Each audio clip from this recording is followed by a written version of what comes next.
Well, welcome tonight to Sunday night in New York here on EWTN. And a couple of things I'd like to mention. First of all, our program does appear in Ireland, not on Sunday night, but during the week. And right now in Ireland, there is a tremendously important election coming up. Unfortunately, I wish I could say that there are very clear issues in favor of pro-life. But at least there are a number of candidates that are pro-life. I wish they were a little stronger in their pro-life. I'm half Irish. My father's great uncle was Archbishop of Armagh, successor of St. Patrick, Cardinal Logue. And I am appalled to imagine that there is a possibility of a vote in favor of abortion in Ireland. So I'm speaking to the Irish audience and all the rest to pray that there will not be this very dark stain on Irish history. Irish history has been linked with the history of the church and faith through the centuries of persecution of the longest time. My father's great uncle, Cardinal Logue, was the first Irish cardinal in history in the middle of the 19th century into the 20th, because the church had always been persecuted and there were no Irish cardinals. The churches were not Catholic churches. The bishops, the priests lived and were hunted during the British persecution of Ireland for decades, for centuries. And now Ireland has been very free with its church over the century. And here we find there is a possibility of a vote in favor of abortion in Ireland. Unbelievable and a disaster. I want to mention next week our guest, a very eminent, respected Catholic theologian and writer, George Weigel. And George will be speaking on Christian values in the secular world. He's an outstanding writer, wonderful gentleman, and a near neighbor of mine, so I hope that you'll pay very close attention. Now, this evening, our visitor is also a very good friend of mine for many, many years. And this is Pastor Bernard Ruffin. And I want to tell you that he is the editor or the writer of an outstanding book on Padre Pio. He's written on Catholic saints, a Lutheran pastor, and Brother Andre, the Blessed Andre, and now Saint Padre Pio. And his book, they'll control us on there, Padre Pio, The True Story. And we want to take, that's the new edition of your book there.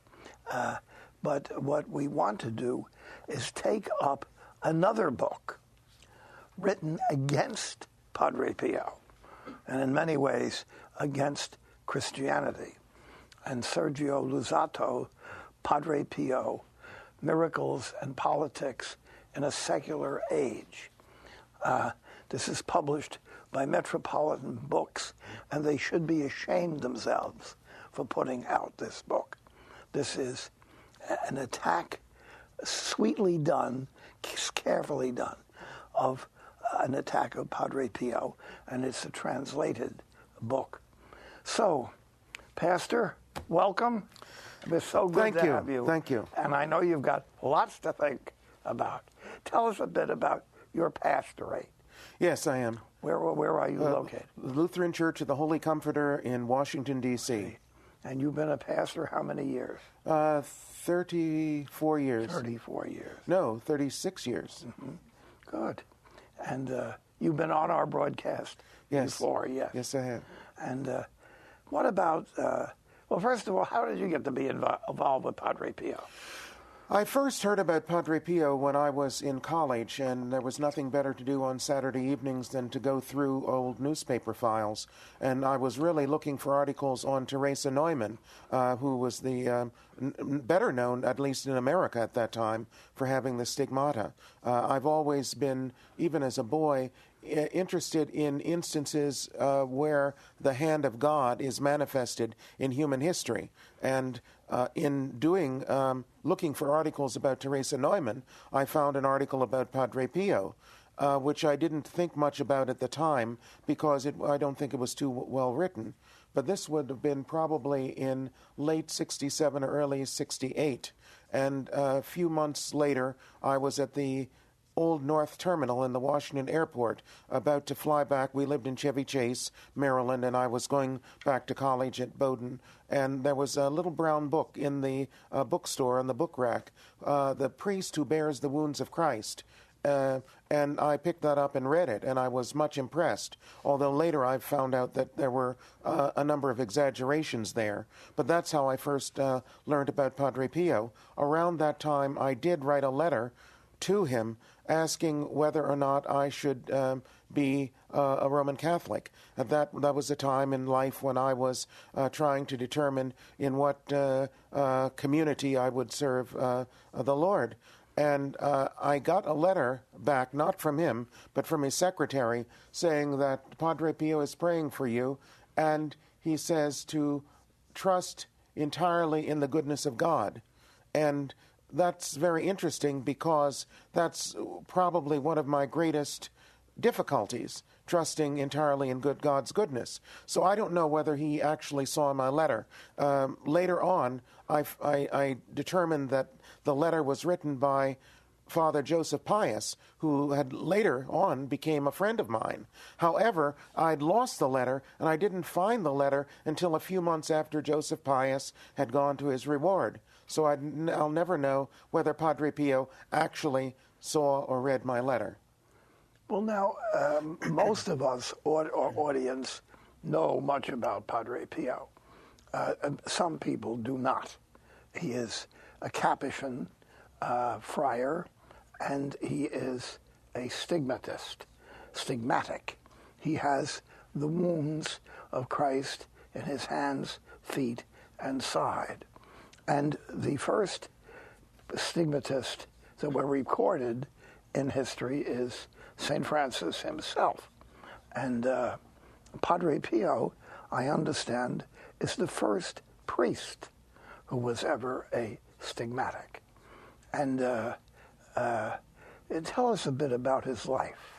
Well, he was born in a place called Pietrelcina, which is in south-central Italy. Excuse me just a minute. We have up on the screen a photograph of Padre Pio as a very young priest. And the superiors told them to take off the bandages, wash his hands, and take this picture to take it. It was not to be given out to public. That was part of the record. And you see the wounds very clearly. So he was born in Pietrelcina. His family were farmers. They owned a little bit of land, but not. They were just a bit above peasant status. And he, from a very early age, wanted to be a Capuchin priest. and his father came to America to work so that he could get a high school, what the equivalent of a high school education, which was requisite for him to enter the Capuchin order. But he very early in his ministry, at the time of his ordination, he offered himself as a victim to God. He wanted to participate in the sufferings of Christ on the cross. I think it's Colossians, the first chapter of Colossians, St. Paul says that he makes up what is lacking in the sufferings of Christ for the sake of the church. And this was part of Padre Pio's ministry, to offer up his sufferings to the cross.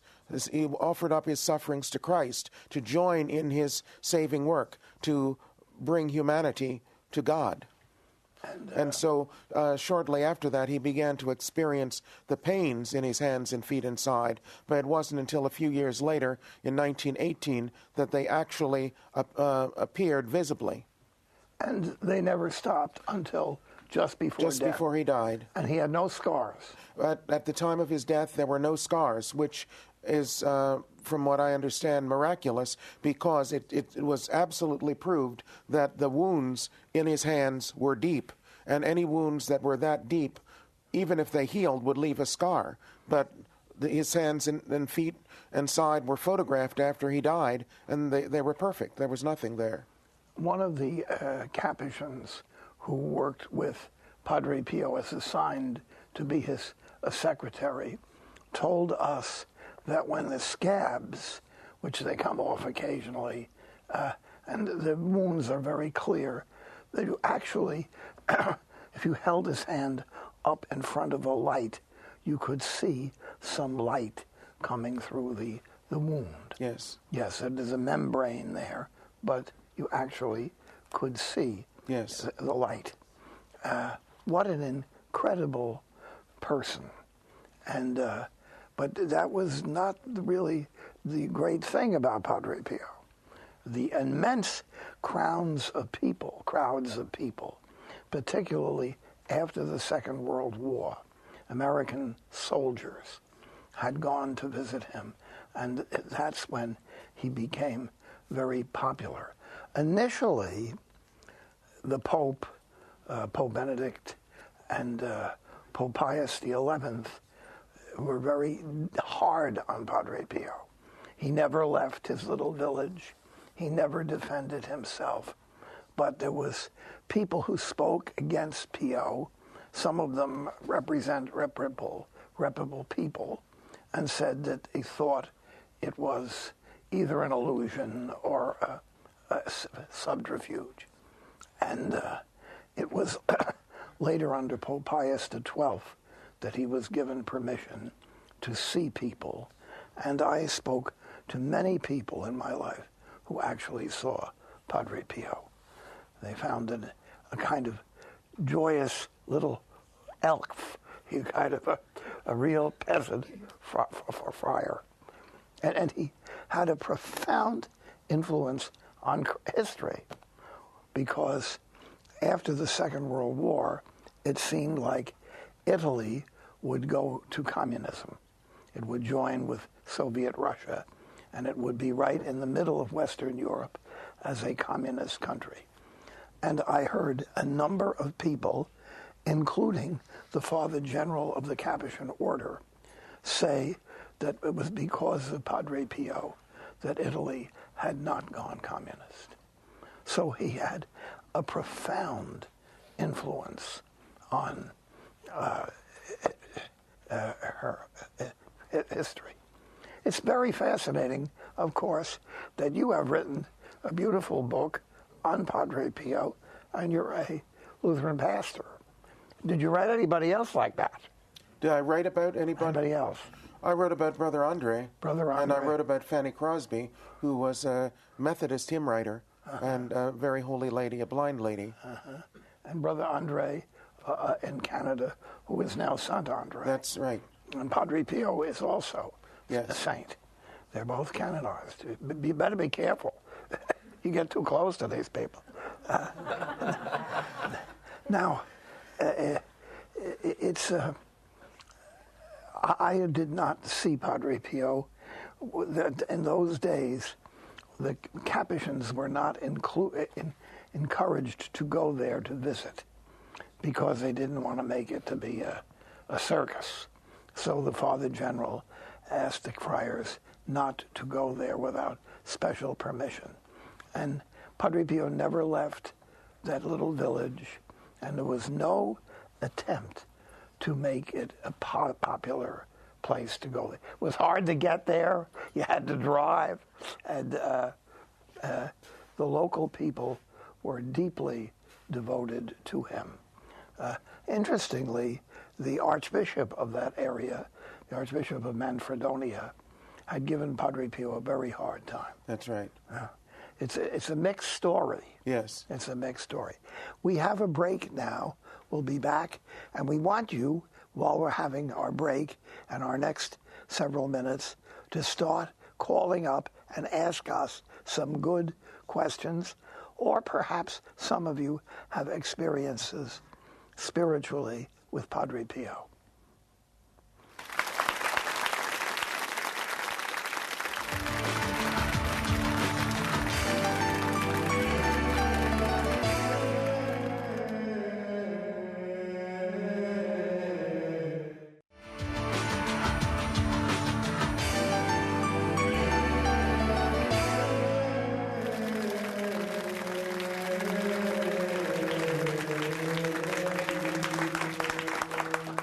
If you have an opportunity to read Pastor Ruffin's book, which is published by our Sunday Visitor, yes, I would suggest that you get it by all means.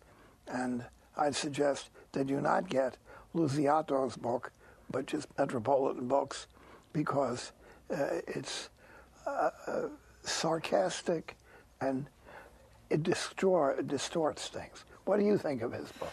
Yes, well, basically what he does is he takes all the negative things that were ever told about Padre Pio and sets them down without letting the reader know that they were refuted.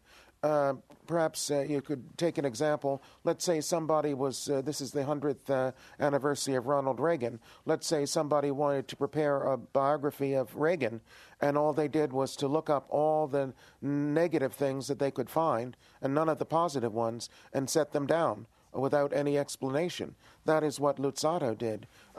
He took all of the accusations that were made against him throughout his ministry and wrote them as if they were the truth. And of course, he does not deny the possibility,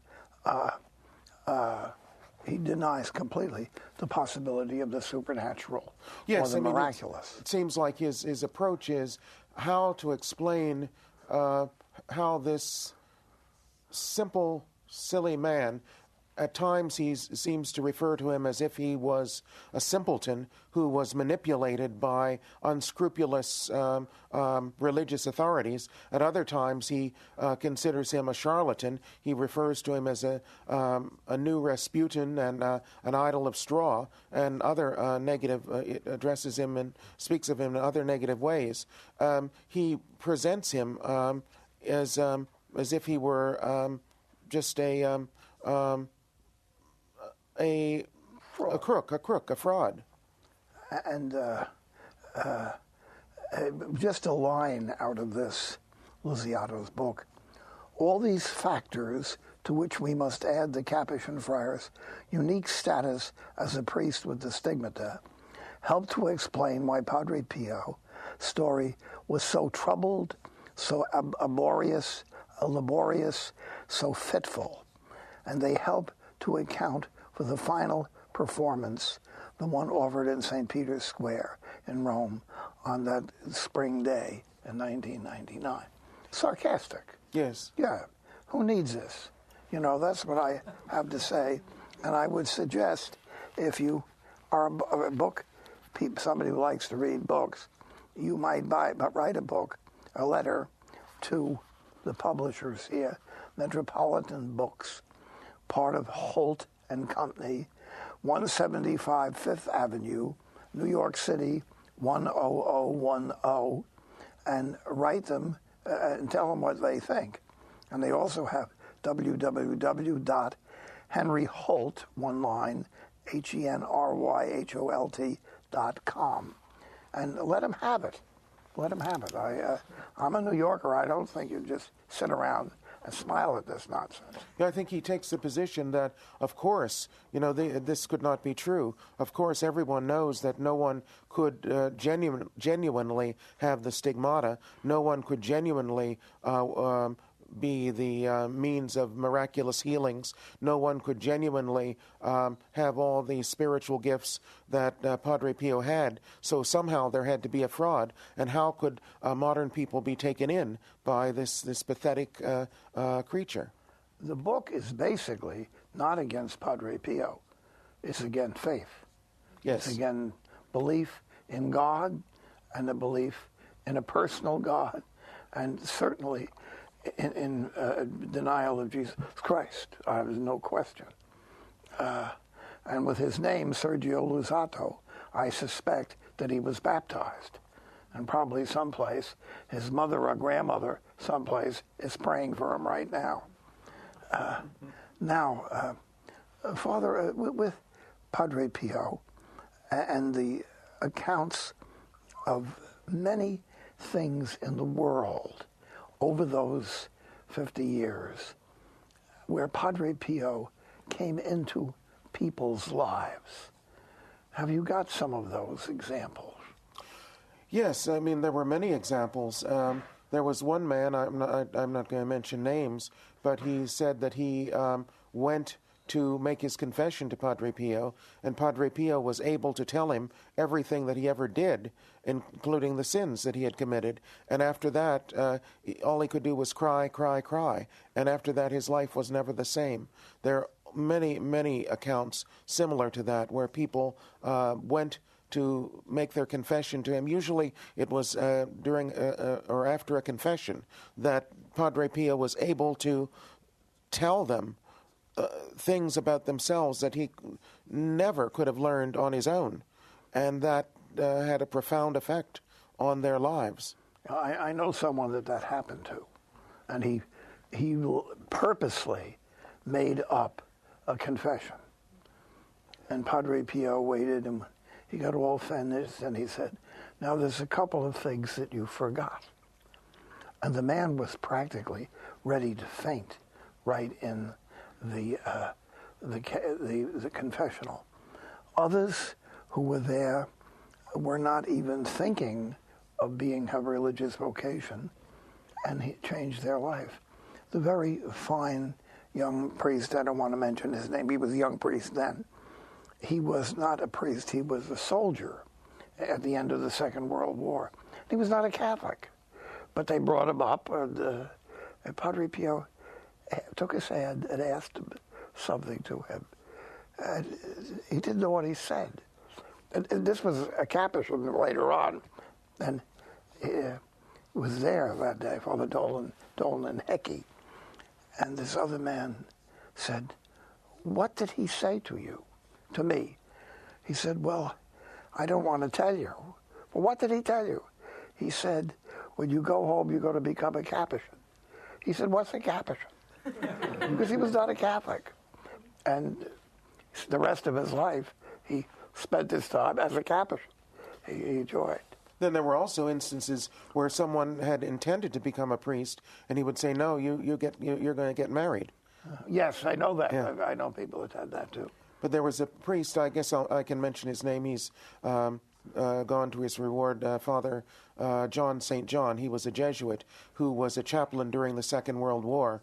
And one time Padre Pio said to him, "Go and find Sergeant so-and-so," and he gave the whatever unit was he was in, and tell him that his baby has been born. This was during the Second World War. So he went and found the sergeant and said, I'm coming to you from Padre Pio." The sergeant said, "Who?" He'd never heard of Padre Pio. He said, "Well, never mind. Padre Pio said to tell you that your son or daughter, whatever it was, has been born safely, and your wife is doing fine." And the man was flabbergasted because he was overseas. His wife was expecting. He hadn't heard anything for days or weeks. And this was the first time that he learned what was later confirmed, that the child was born when Padre Pio said he was born. And another time, Father St. John said he took 3 service people up to see Padre Pio, and they were not living good lives. And so normally when Padre Pio met the service people, he would embrace them and would be very warm and effusive. But this time he just shook hands and said, "Buongiorno." And then he called Father St. John aside and said, "Questi uomini peccati et peccaminosi, cattivi e peccaminosi, bad and sinful people." And it turned out that the one service man was sleeping with the service woman, and the other man was an alcoholic, and he'd never met them. Mm-hmm. People would tell you many stories like this. But he had this in a diary. Yeah. When I interviewed Father St. John, he had his diary. I don't know what's ever become of it, but he was reading directly from the diary, so it wasn't, something third hand.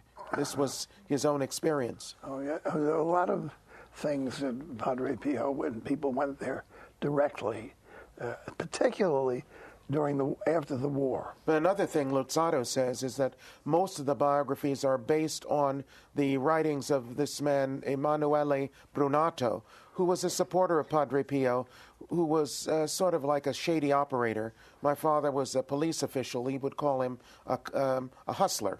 And he did contribute a lot of money to the hospital. But it's not true that most of the accounts are based on his recollections. There are many, many, many primary sources about Padre Pio. Father Dominic Meyer was a Capuchin, was an American who was Padre Pio's secretary, and many of his letters, he would write circular letters home, and he would describe some of the things that had gone on.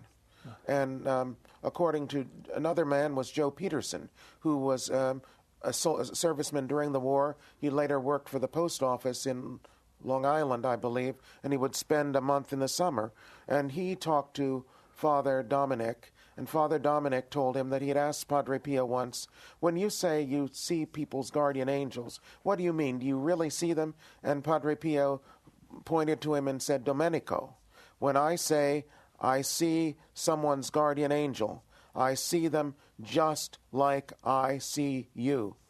And there are many, many first-hand accounts of people who worked with Padre Pio over the years, accounts of his superiors, the diary of Padre Agostino and Padre Paulino, just dozens of things. So this is absolutely nonsense that all of these are crazy stories invented by a sharp operator who was not trustworthy. Almost nothing that you find in most of the biographies of Padre Pio comes from Brunato, because the Capuchins were ashamed of him, wanted people to stay away from anything that he had written. So this is just hogwash. Well, it's not a surprise. If you look through the history of the church, people who are known very clearly as saints, people chosen by divine providence, people who have lifted themselves up to respond to grace. In such a situation, in such a situation, when people are like that, then you must expect that they will be attacked. And the perfectly example of it is our Lord Jesus Christ. Completely, his holy life, doing good things. He is attacked endlessly and finally tortured to death. This is what you expect. Don't be surprised. I would be disappointed with Padre Pio if everybody thought he was wonderful. I would have. Interestingly enough, though, I've spoken to a number of people who are psychologists and who are religiously oriented people, not necessarily Catholic or Christian. And they have been fascinated by Padre Pio. They want to hear the whole thing. It's a beautiful example of divine providence and God's grace coming into everyday world. And Padre Pio, like with the guardian angel, he's a simple peasant person. That's how he's going to say it, of course. And I was so pleased to know that Pope John Paul, as a young priest, had visited Padre Pio, and that he took him very seriously, and that's how he was canonized. We're going to be having a break in a few minutes, and we'll have questions, and we'll be very grateful if you will take the questions. I want you to mention, though, where our cameramen, would you put on the front here? I want to explain. Here in the front is one of my oldest confreres together. We ordained together, Father Christopher Dietrich, who's wearing his dark brown Capuchin habit like Padre Pio, and along with him is Father Andrew Apostoli, who you all know, who is wearing exactly the same habit, but it's gray because we started our little community. And so we hope someday to be able to be back with the Capuchins. So that's where you see the two in the front. I'll be back in a couple of minutes.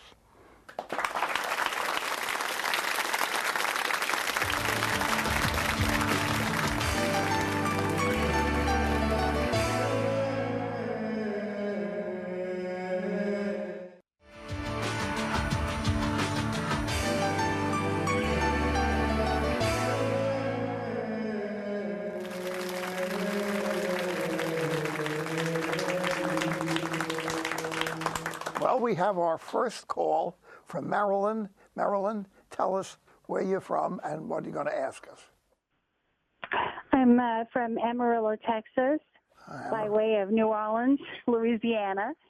Anyway, God bless you both very much. I wanted to ask Pastor Ruffin what he could tell us about Padre Pio's bilocation experiences.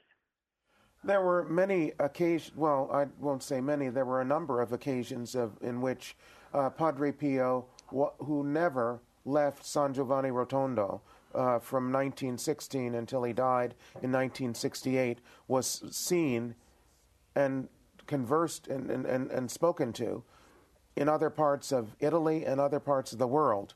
For instance, somebody might have been, let's say, in France, and they would see him at a crucial time, and it was usually a time of crisis.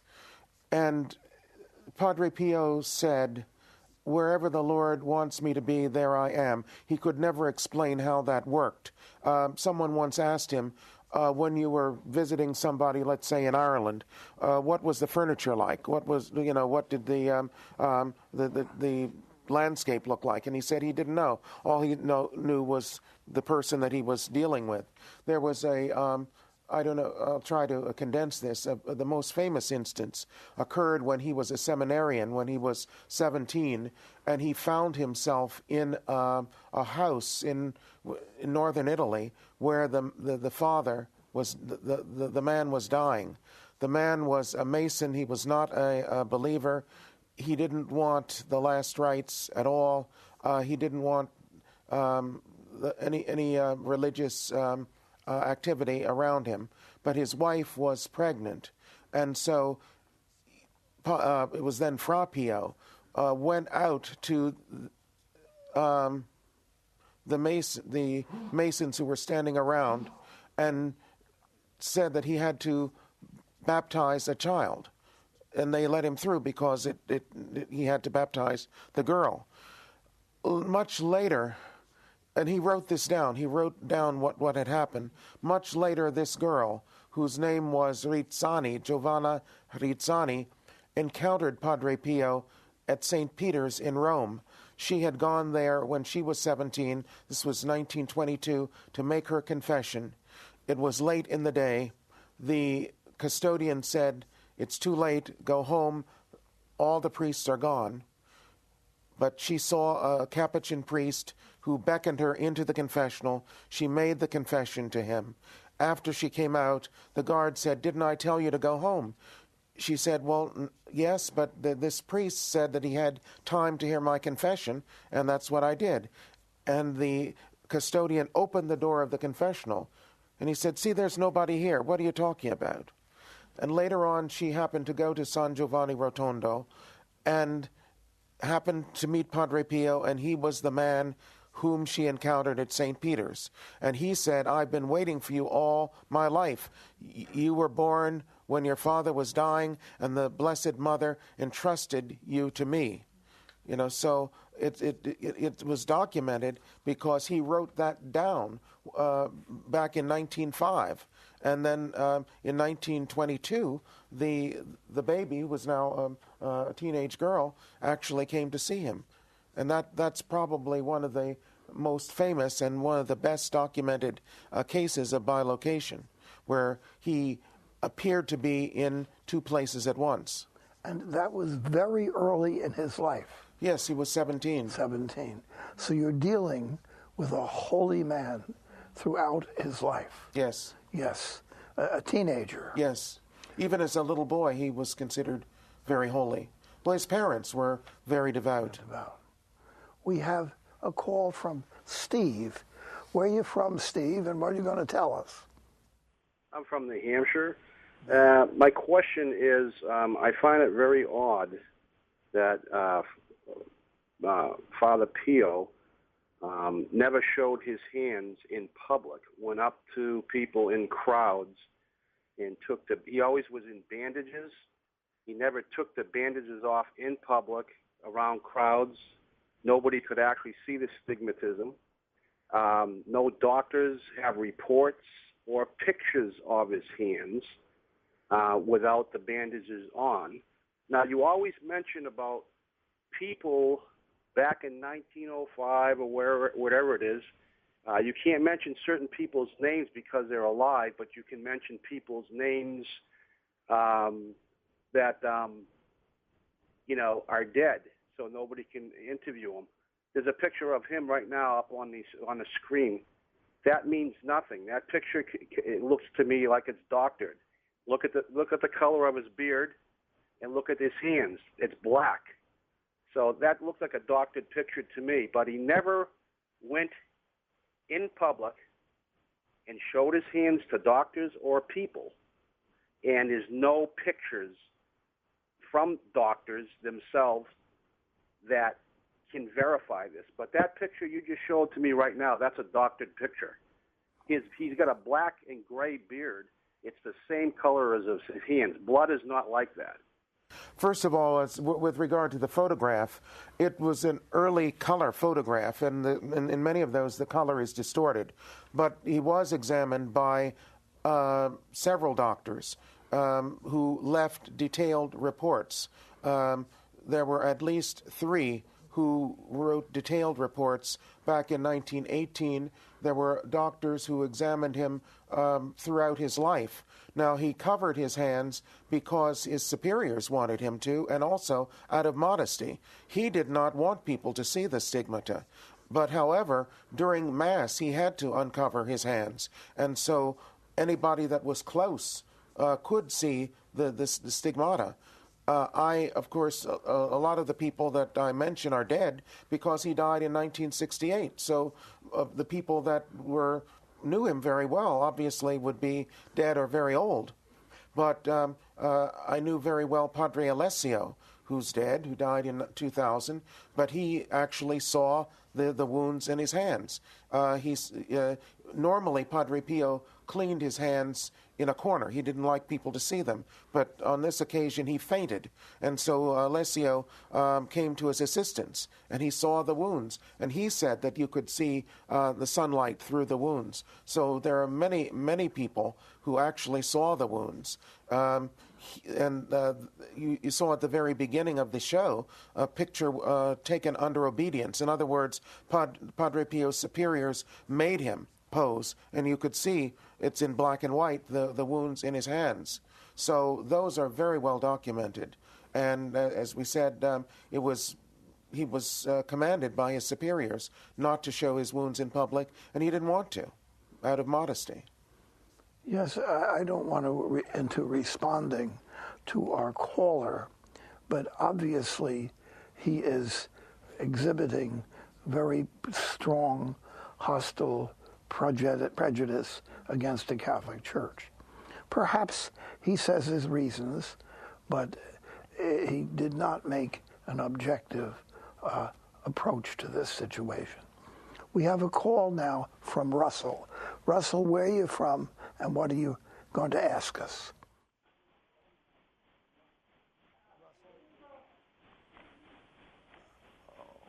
Are you there, Russell? Do we have another caller then? All right. We have another caller. Well, how about someone in our audience? Father Christopher. Father Benedict, you and I went to the seminary together. We struggled through all of those years together, and we were ordained together in 1954 in Sacred Heart Monastery here in Yonkers, where I'm stationed. 59, I'm sorry. Excuse me, 59. I entered the order in 54. Right. Today, if you could see him, Benedict is wearing the same habit as me, except it's the color of gray.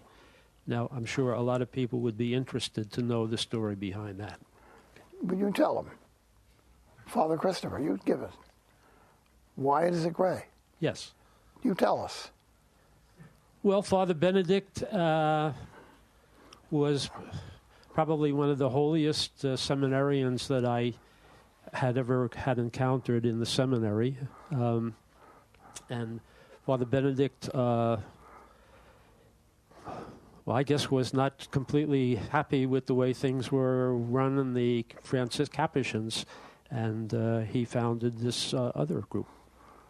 The actual fact, it comes close, but we were disappointed with some of the events that took place in the late part of the 20th century. And many people were very unhappy, not just us. And we had decided to start, with the permission of the Father General and of the Holy See, to start a reform group of Capuchins. And we had that permission. Unfortunately, some of the Capuchin provincials at that time in the United States objected to that. Not from the general who came to visit us, and not for the father who would later be the other general, who is now a bishop. But we were treated very, very well. And I have no complaints at all about how the Capuchins have treated our community since that very day. And I would hope and pray to God that we will be canonically the same community. And I'd love to have it happen before I'm dead. So I'm taking good care of my health. As Father Christopher, he's much younger than me, at least a few months. We have Russell calling us. We got you back, Russell. Are you there? Russell? Yeah. Where are you? Good evening. Yes. Greetings from New Hampshire, which is the only state in the Union which is mentioned in the Bible. Although a dumb legislature's changed it since. In the Old Testament times, it used to be called the Garden of Eden. Oh, I see. Oh, Russell, what do you got for a question? Speaking of the Garden of Eden, I would say that in the Garden of Eden, there was only, in the garden, the first covenant, now closed out, there was only one true church, religious body, Judaism. Under the Old New Testament, there's still one true faith, the Catholic Church, through which salvation flows, as it were. My respects to the pastor. Why don't you enter the true church? Thank you. Well, it's a long story. I guess I could say that there are many people who have truly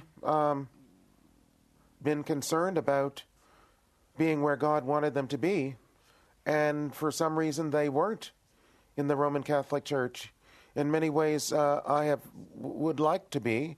I hope my bishop isn't listening, but things have not worked out in such a way that it is practical at this point. That's I could write quite a lot about that, but at this time I have a congregation, and I believe that they want me to serve them, and that's what I'm going to do. You know, we all regret that the unity of the church came apart several times in church history, and in the big one at the time of the Reformation. But there was the separation with the Eastern Church, the Orthodox, and the Catholic, and there were others during earlier times. It's unfortunate. But what you have is many sincere, believing people, some of them saintly people. And that's what you have to respect. You should not be respecting an institution.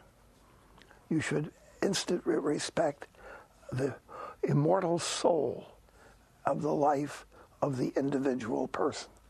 And anybody could tell you that inside the Catholic Church and the Lutheran Church and a lot of other churches, there's some people that are way off the beam. And there are other people who, looking carefully, sincerely, doing the best they can. Can it well be that in the providence of God and the love of Christ, that the salvation of souls is best accomplished at the present time with various denominations? Could that be the providence of God? And I would say the writings, the observations of our present Holy Father, in many more words than that, is saying the same thing. And I think that would have been true also of Pope John Paul. We have a call from Penny. Penny, where are you from, and what are you going to ask us? I'm from Port Richey, Florida. Port Richey. And I've read a lot about Padre Pio, and the only thing that I ever really wanted to ask anybody a question about was what was the reason that they kept him from practicing Mass or celebrating Mass? Because for a priest, that's his calling. Was it a form of punishment for some reason, or was it, again, for what you were talking about before, that it was for humility? He was never kept from celebrating Mass, but from approximately 1932 to 34, somewhere in there, he was forbidden to say Mass in public. He had to say Mass privately within the friary, and that was because of the not only because of some of the opposition from the Archbishop. Actually, by that time, that Archbishop had retired, but a lot of the problem came from some of his followers. There were a lot of mentally disturbed people in San Giovanni, according to one of the priests that worked there, and there were a lot of fanatical women. And at one point, the people thought that Padre Pio was going to be transferred, and they rioted, and they uprooted a street lamp and used it as a battering ram to break into the friary to try to get at a priest who was visiting Padre Pio, whom they thought was sent by the Vatican to take him away. So a lot of that, those restrictions came not because of Padre Pio himself, but because of the local people who created problems for him. And, it's a long story. It's many different people. If you read the life of St. Francis, which we always present so beautifully, almost like a stained glass window, there people at that time who hated St. Francis and detested him and said that he was not a true person.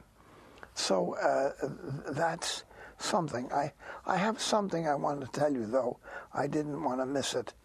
That I have my own Padre Pio story. When I was a high school boy, I heard of Padre Pio, and I knew the Capuchins near our house, the Italian Capuchins, the Cappuccini. And I was very impressed by them. And so finally I joined the Capuchins. And while I was there, I was for many years a Capuchin. And I love the Capuchins, and I hope that our community will be back still, again, part of it. But I heard about Padre Pio, and I was very, very impressed. And there was a certain moment in my life, was just about to be ordained a priest, and I was supposed to be sent to Rome to study Scripture, to teach. I was very anxious to preach, live with the poor, which I ended up doing. But because I had an argument, a polite argument, with William Buckley and another friar, a political one, I got canned. And the priest in charge came and said in the morning, "You're not going to Rome, you don't have to study." And I said, "Why?" And he said, "Because we don't think you know how to preach." And I've been doing this for years. And then he came back 2 minutes later, and he had a letter. He said, "This letter, just in the mail from Europe, just arrived for you." And I opened it, and it came from San Giovanni Rotondo. And someone had asked Padre Pio to write a note to this young friar being ordained. And it was a little holy car, and it said, "Gesù sea tuo conforto suo sostegno, Padre Pio."